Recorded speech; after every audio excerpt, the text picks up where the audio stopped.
saudara pikirkan dengan dua kata ini. Dipercaya Allah. Jadi kepercayaan Allah. Apa yang saudara pikirkan? Suatu hak istimewa yang kita terima bukan karena kita berjuang untuk mendapatkannya. Dipercaya itu adalah hak istimewa. Sebuah pemberian sekaligus sebuah pertanggungjawaban. Kalau kita berpikir bahwa orang yang dipercaya Allah itu lalu bisa seenaknya, lalu gampangan dengan keistimewaan itu, maka itu salah berpikir atau pikiran itu salah besar. Dipercaya itu harus dipikirkan sebagai sebuah tanggung jawab yang besar. Tanggung jawab yang besar tentunya punya risiko yang besar juga. Musa adalah salah satu contohnya.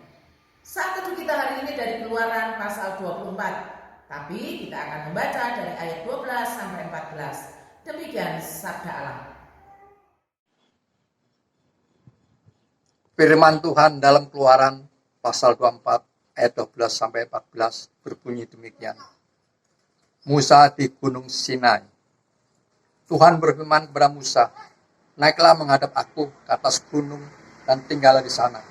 Maka aku akan memberikan kepadamu loh batu, yakni hukum dan perintah yang telah dituliskan untuk diajarkan kepada mereka. Lalu bangunlah Musa dan abdinya. Maka naiklah Musa ke atas gunung Allah itu. Tapi kepada tua-tua itu ia berkata, tinggallah di sini menunggu kami, sampai kami kembali lagi kepadamu. Bukankah Harun dan Hur ada bersama dengan kamu? Siapa yang ada perkaranya, datanglah kepada mereka. Memang Musa mengaku dirinya tidak petah lidah. Ini pengakuannya, saudara. Tetapi Musa berkata di hadapan Tuhan, orang Israel sendiri tidak mendengarkan aku, katanya Musa. Bagaimana mungkin Firaun akan mendengarkan aku? Aku seorang yang tidak petah lidahnya. Tidak petah lidah itu artinya tidak fasih berbicara, tidak pandai berbicara. Bukan tidak bisa bicara loh saudara. Tidak fasih, tidak pandai. Bukan berarti juga orang yang tidak petah lidahnya bodoh. Bukan seperti itu. Musa tidak petah lidahnya bukan berarti tidak terpelajar.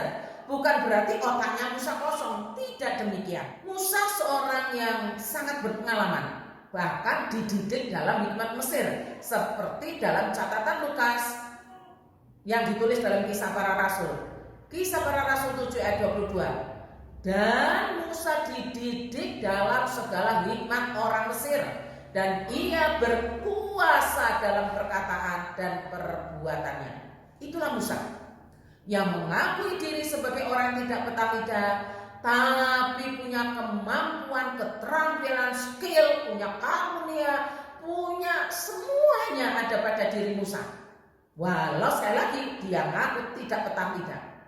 Jadi kalau ada renungan firman yang mengatakan Musa tidak bisa apa-apa tapi dipakai Tuhan, itu pelecehan namanya. Itu merendahkan Tuhan sekaligus merendahkan nabi Tuhan. Satu-satunya ketidakmampuan di awal mula-mulanya yang dimiliki oleh Musa tidak fasih bicara, tidak fasih lidah itu, tidak pandai bicara, tapi segala hikmat orang Mesir dikuasai oleh Musa. Artinya Musa pintar, punya kemampuan, punya skill, punya karunia dan lain sebagainya.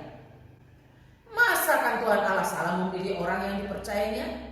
Kalau sampai Allah salah milih orang, berarti dia bukan Allah, saudara. Sejak sebelum dikandung, Musa telah disiapkan Tuhan. Bahkan panggilannya sangat jelas. Orang yang dipanggil Allah menjadi orang yang dipercayai bukan cuma jelas di awalnya saja, melainkan semakin jelas dalam perjalanan hidupnya.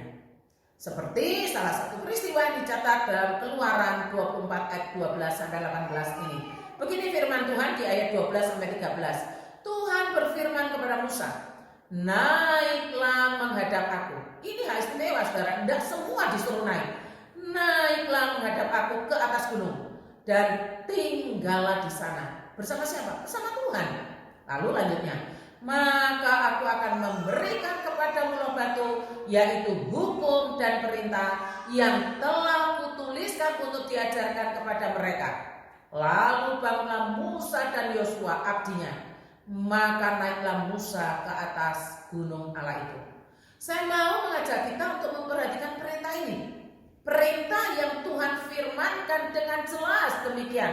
Naiklah menghadap aku, seorang diri saudara, ke atas gunung dan tinggallah di sana. Berarti tinggal bersama dengan Allah. Waktunya cukup panjang. Maka aku akan memberikan kepadamu loh batu yang isinya firman Tuhan, yaitu hukum dan perintah yang telah kutuliskan untuk diajarkan kepada mereka. Lalu bangunlah Musa dan Yosua abdinya, maka naiklah Musa ke atas gunung Allah itu. Tuhan mau memberikan loh batu, yaitu hukum dan perintah yang telah Tuhan tuliskan. Apa tujuannya? Tujuannya supaya Musa mengajarkan. Saudara, punya istimewa tapi ada tanggung jawab. Supaya Musa mengajarkan hukum dan perintah itu kepada umat. Ingat loh saudara, umat zaman itu bukan umat yang terpelajar. Mereka adalah para budak roti yang baru bebas.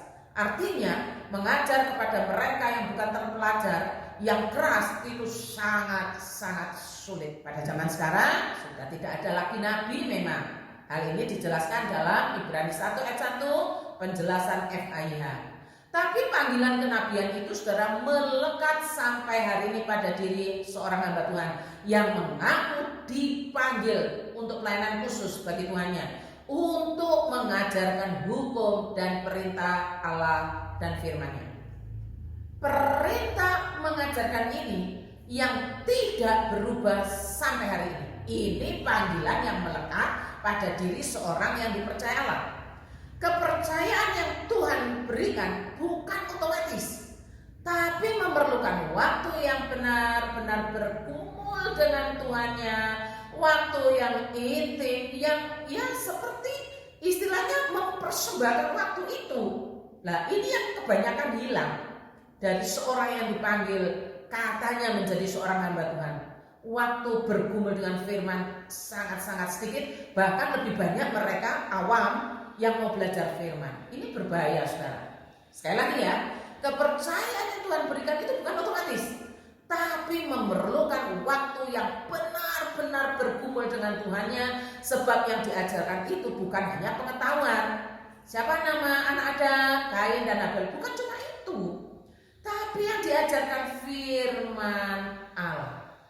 Coba resapi dan coba baca makna panggilan Allah ini. Keluaran 24 ayat 12 sampai 13. Tuhan berfirman kepada Musa, naiklah menghadap aku ke atas gunung dan tinggallah di sana. Memang kita tidak punya gunung saudara, tidak harus naik cari gunung, enggak. Tapi punya waktu yang intim. Kita mungkin bisa ngomong, ngajar bisa, tapi bukan firman, itu berbahaya. Maka aku akan memberikan kepadamu loh batu, yaitu hukum dan perintah yang telah kutuliskan untuk diajarkan kepada mereka. Saya rindu jemaat GKT Banyuwangi bukan hanya rajin bersaat teduh, tetapi juga kritis terhadap khotbah, kritis terhadap renungan yang didengarkan. Sikap kritis itu tidak otomatis. Sikap kritis itu hanya bisa diperoleh jika mau belajar. Mempelajari latar belakangnya, mempelajari teks dan konteksnya. Gampang kok sekarang kalau mau ngomong firman Tuhan Allah itu baik, padahal nggak ngomong di situ. Nah, saya mau jemaat itu kritis seperti itu, berani untuk mengungkapkannya. Dan tujuannya adalah tidak mudah disesatkan.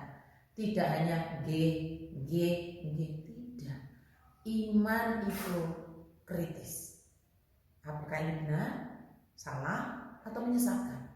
Semoga renungan ini, saat teduh ini menggerakkan saudara. Mari kita berdoa.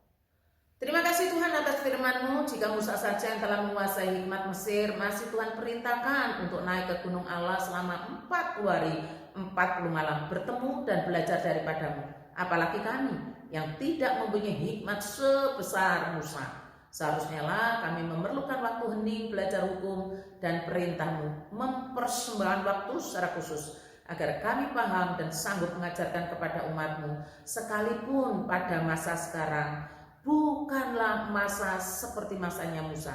Sekalipun pada masa sekarang banyak orang tidak lagi berkeinginan untuk belajar dan menjadi murid. Tuhan, tolonglah hamba-hambamu. Tuhan berkati GKT Banyuwangi dengan umat yang benar-benar mencintai dirimu, mencintai firman-Mu, agar gerejamu teguh dan tidak terombang-ambing. Di dalam nama Tuhan Yesus kami berdoa. Amin.